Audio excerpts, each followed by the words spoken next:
Oh, well, I'm full of cold this morning. I woke up about 7 o'clock and I could hardly breathe. And I really don't want to be harvesting today, but I trudged my way down here.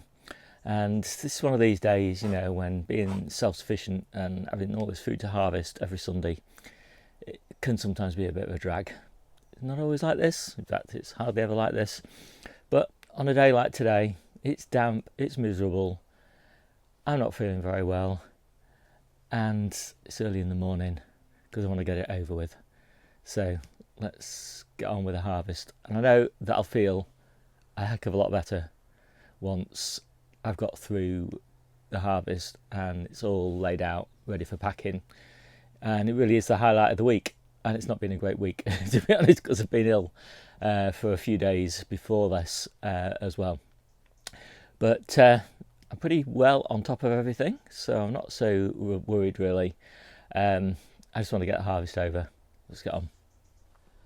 So the first thing I want to get harvest are these parsnips because I want the bed, because I've got some nice little cabbages that I want to get in there. There's no point just leaving those taking up the ground when I've got good plants to put in. And so we're just going to store any spare of these in damp wood chip just for a couple of weeks until we need them. And we've got 2 other beds still to harvest on the run up to the end of the year. Well, I'm really pleased with those. This is only my second year growing parsnips. I don't really know what I'm doing, but I think they're good enough. So I think we had 2 more out of that bed. So that's the yield from 1 square metre, which is not fantastic, but I did also get a huge yield of interplanted onions from that bed as well. So now we're on to the carrots, and they're dying back a bit because they got some downy mildew, but the carrots are okay. There's the rest of them. They're not great, are they? But they're okay. And I keep thinking that I've harvested the last of the polytunnel tomatoes, but then we just keep getting them on a couple of plants that we left in that didn't get blight. This one and this one, they've got horrible downy mildew or whatever is on them, but that's not stopping them producing, and we are still getting cucumbers. Not for long, but for now, very welcome. The ones in the conservatory are not quite ready. And looking at the long range forecast, I think we'll get 1 more harvest like this and then we'll be done, which is about perfect timing, I think. So when it comes to the peppers, still got a lot of green ones, still harvesting a lot of green ones, but a lot ripening up. I'm really thrilled with the number that are ripening. And I've also noticed that as soon as they get anywhere close to showing anything other than green on the skins, they ripen up really quickly back at home. So my policy is basically pick anything that looks remotely ripe. No, not even that.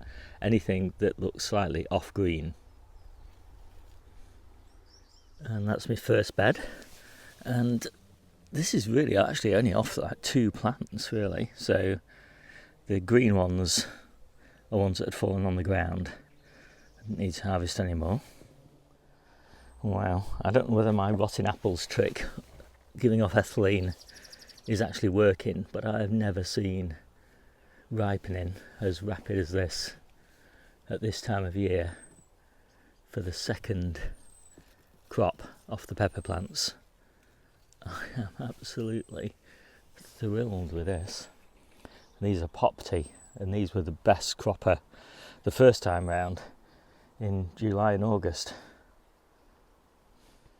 So that's bed 2 done, and it's likely this bed will be the first bed to be transplanted to spinach because it's just going so well. I think that next week I'll probably harvest everything that I can off these plants. Maybe the week after. We'll just have to see how fast the spinach is growing. Too fast probably. And this is what's worrying me now. Pepper's starting to go mouldy. We've got a lot of really damp weather coming over the next few weeks, and I could lose a lot of peppers to that high humidity and cold. And so far this year we've only had maybe 15 or something like that big peppers that were suitable for stuffing, so it's nice to see a few of these ripening up. And these are also California Wonder, just like the ones I harvested first. And these are Red King, and these are amazing, beautiful, but no sign of ripening at all on these. And here's another one going mouldy, so I am harvesting them even with just this little sign of ripening, because I know as soon as there's this little bit of a sign, that's the best example. These will ripen fine with ripe apples as an accelerator. And just one solitary yellow pepper, that'll be ripe by the end of the week. And last week about a third of this tub at least was greens, but I think nearly all of those, all but about 5 or 6, are red. That's a big tub, about 30 litres of peppers there.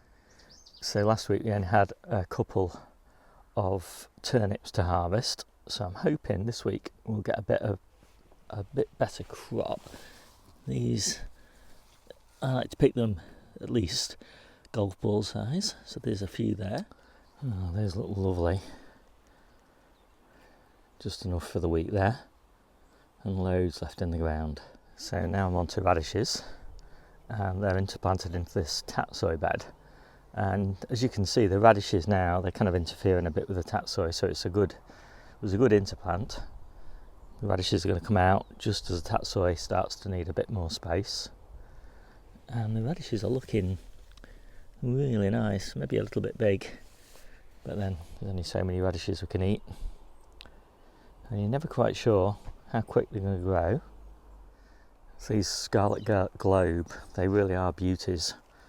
But I grew them outside last year, not under cover, and as soon as the rain comes they just split like that. So they're in a cold frame this year, so I can control the amount of rain they get. So I'm really pleased with the red pak choi this year, but I'm not going to harvest this bed because I've got the one in the polytunnel kind of catch crop that I put in when I took the tomatoes out. But the tatsoi in the polytunnel isn't looking so good, so I will take a little bit of this. It's still being eaten a little bit, but there's still plenty of good leaves on these. But look at that, just look at that. Decimated by caterpillars. Tiny little things that I couldn't even see until I trained my eyes. Now for brassicas at the moment, I'm still taking mainly Brussels sprout leaves because they're just so beautiful. Absolutely gorgeous. And Colette leaves. We've got a lot of kale at home, but there's a lot of whitefly on it, so I'm just letting it grow out of that. We don't really need those plants until spring, so hopefully by then the whitefly will have gone and the new growth will be clear. You can always hope. My favourites at the moment are these blown sprouts and early Colettes. I just love blown sprouts. Blown sprouts. So last week most of my spinach came from these sorry little plants, sort of gone to seed on me. Not surprising because they were sown very early in August, but now finally this bed is fully on stream and the leaf quality has improved dramatically since last week. It's really lovely thick crunchy leaves now, and that's what we want. I also sowed this little catch crop in the polytunnel, and again, like everything in the polytunnel at the moment, it's all just temporary, all to be cleared out within 2 or 3 weeks. And this is really a bed of overwintering onions. These are tough ball, and it's a beautiful example really of interplanting. The tough balls seem to be absolutely thriving, and the spinach is happy as well. Obviously everything's a bit floppy, but who cares about that? The thing with these sorts of interplants is that you really do need to keep on top of the harvesting, otherwise there just isn't enough space. And particularly at this time of year, because obviously the spinach is just growing at an insane rate, and over the next 10 days the forecast is sunshine and showers, which is just spinach weather. And so this is going to go crazy, this bed. But the spinach is almost essential, because spinach is such a healthy, high value crop, whereas the onions are such a low value, healthy crop. And I wouldn't really be able to justify growing onions if it weren't for an interplant like this. They just turn something that would otherwise yield probably, I don't know, let's say £5 or something a square metre, into a bed that over a year it's going to yield, 40-50 pounds a square metre. It's a huge difference, and although we don't, strictly speaking, need to do it for the money, at the end of the day, money does make the world go round. And we tend to try and find and grow, the healthiest, tastiest, most productive crops. And as I say, that really works when you interplant. So there we go. The onions get to breathe for another few days. These are the last of the polytunnel leeks. Actually really surprised me, of all the things that I interplanted into the polytunnel beds, leeks of all things did the best. And that was pretty useful because leeks outside did pretty awful.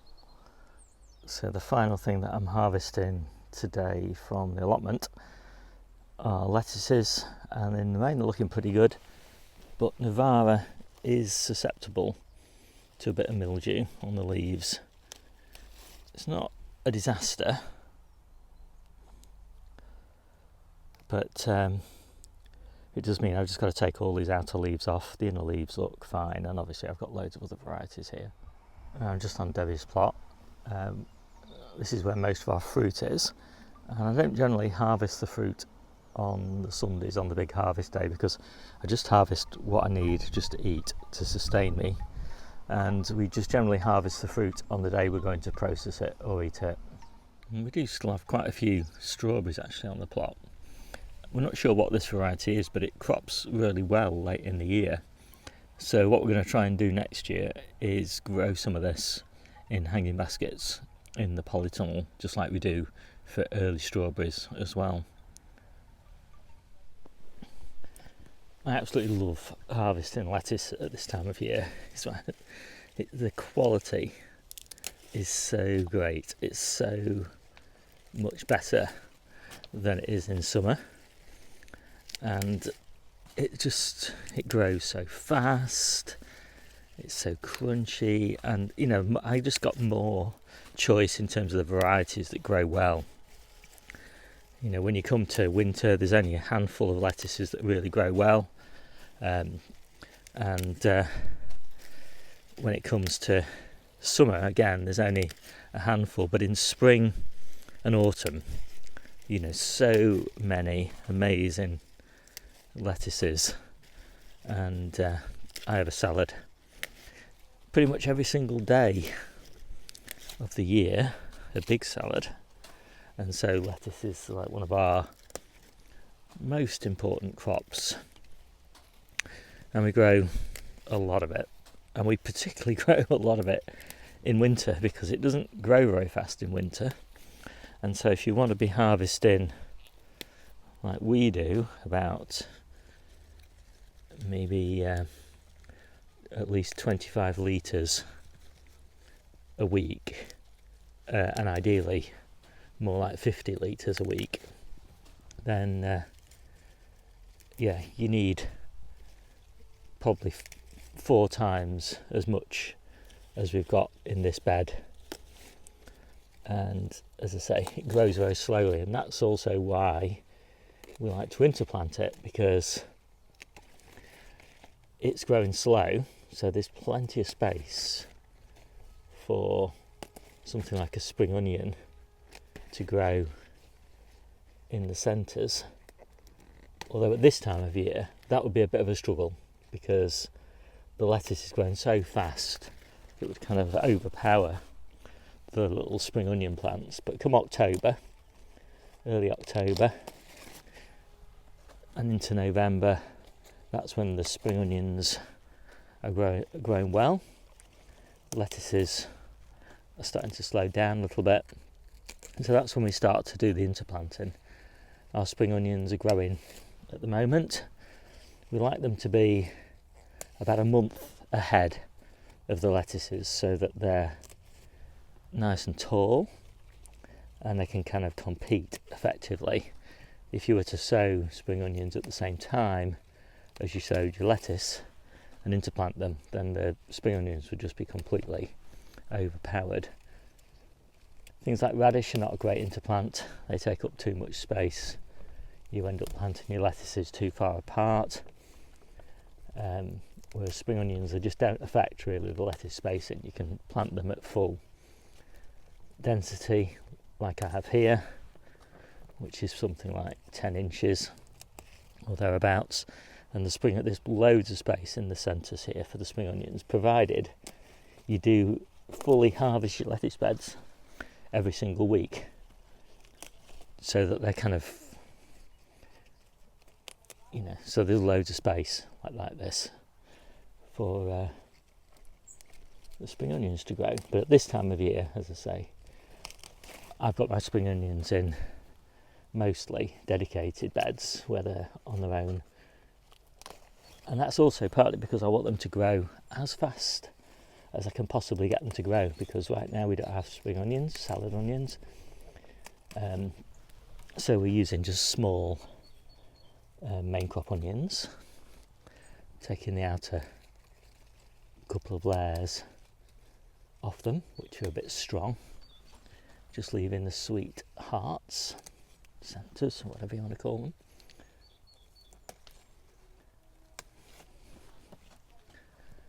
But these, as you can see, are really gorgeous, and I could probably take more off these lettuces, to be honest, than I'm taking, but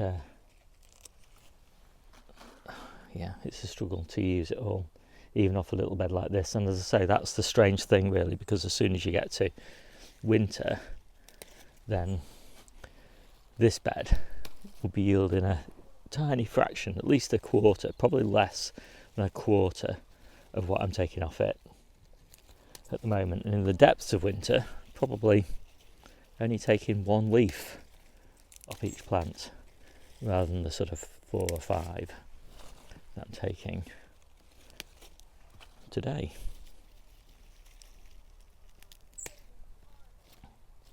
This green lollo is my favourite at the moment.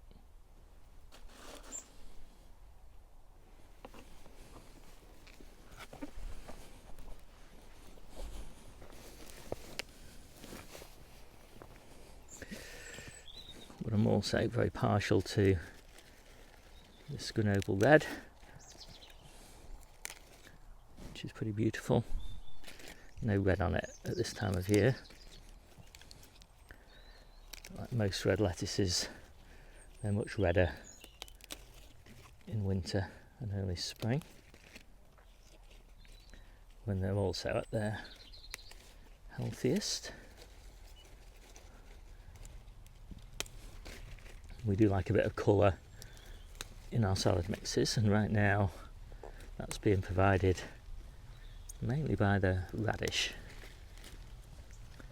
and in winter it'll be provided by the ochre. In summer it's provided by the peppers and the tomatoes, so there's kind of colour for every season.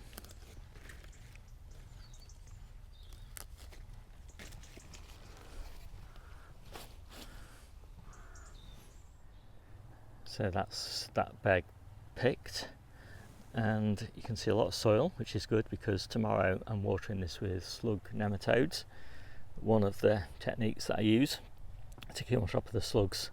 I only use it now in September and in spring, just one application. It's just enough just to keep the slug volumes down, and all the other techniques that I use are in my ebook, which you can find a link to below.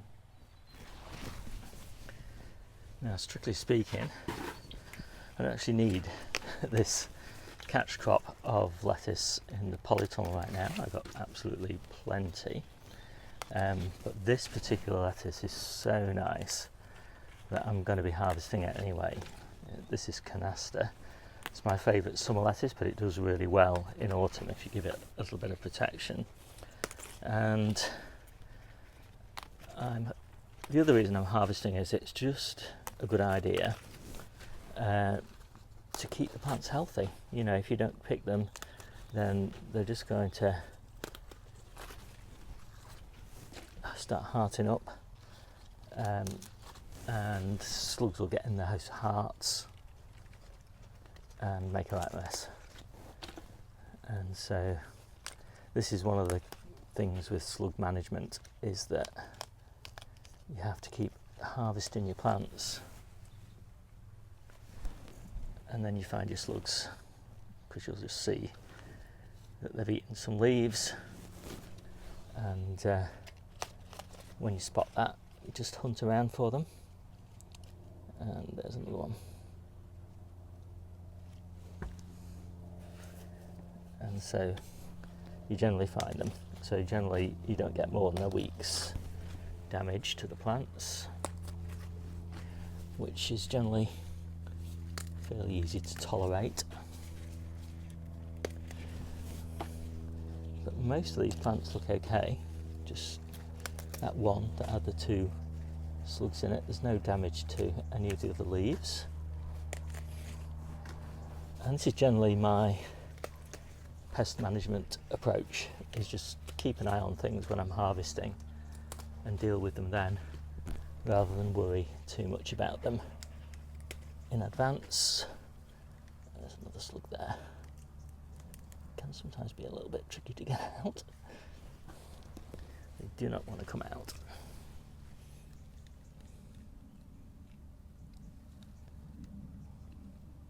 But it's worth the effort. There we go. These are little tiny ones, but little tiny ones grow into big ones. And the last thing that I'm harvesting today is the celery. It's pretty much finished now. The new crop will be in a few days, and that'll be ready in a month or so. And in the meantime, we'll just be using stalks that we've harvested from these plants and popped into the freezer.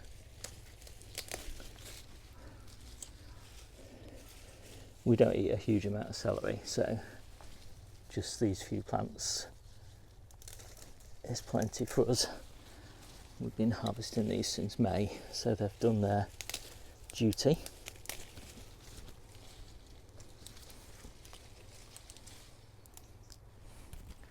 That's plenty.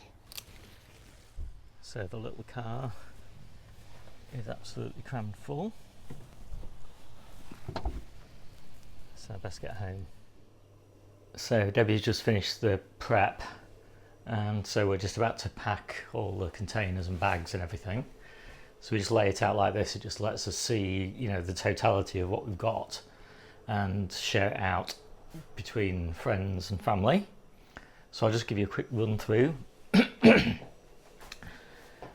So we've got some beans, these are from the back garden, potatoes. These are all the varieties of potatoes that we've got here. So there's a mix of Sao Palmyra, Cara and Charlotte.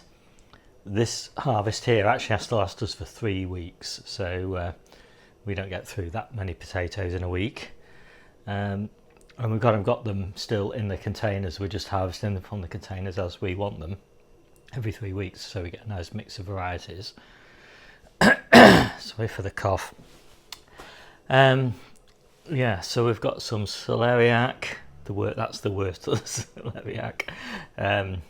Some baking potato, not baking potato, some cooking apples, a few little courgettes, not many courgettes now, and most of them are small, so we're still picking them just to encourage more growth.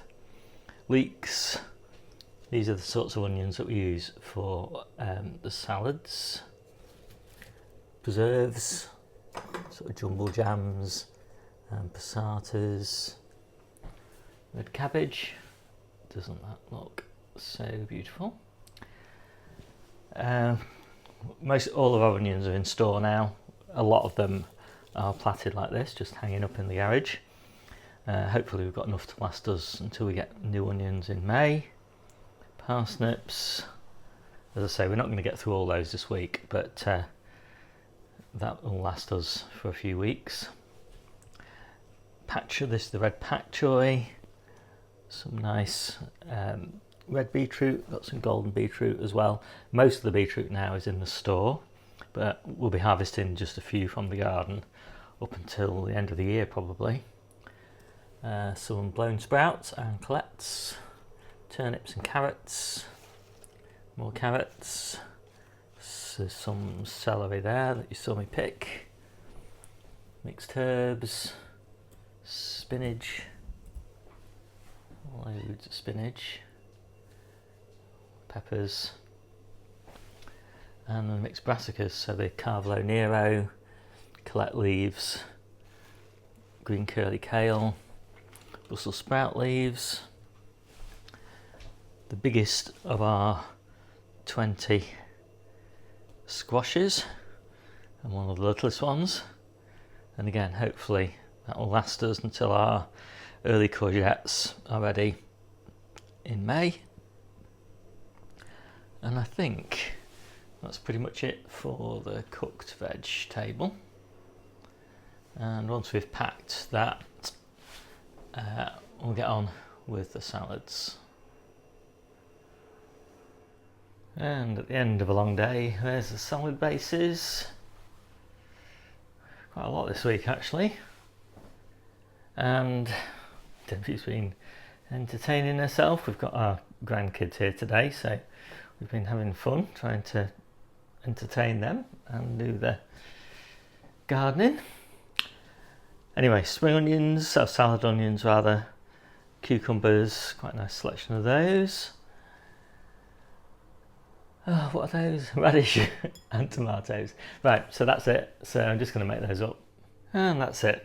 Debbie's and ours, the kids, and friends and family. They just get leaves at this time of year anyway. So I hope you like this quick video. My name's Steve. This is the Seaside Kitchen Garden and Allotment channel, and I'll see you soon.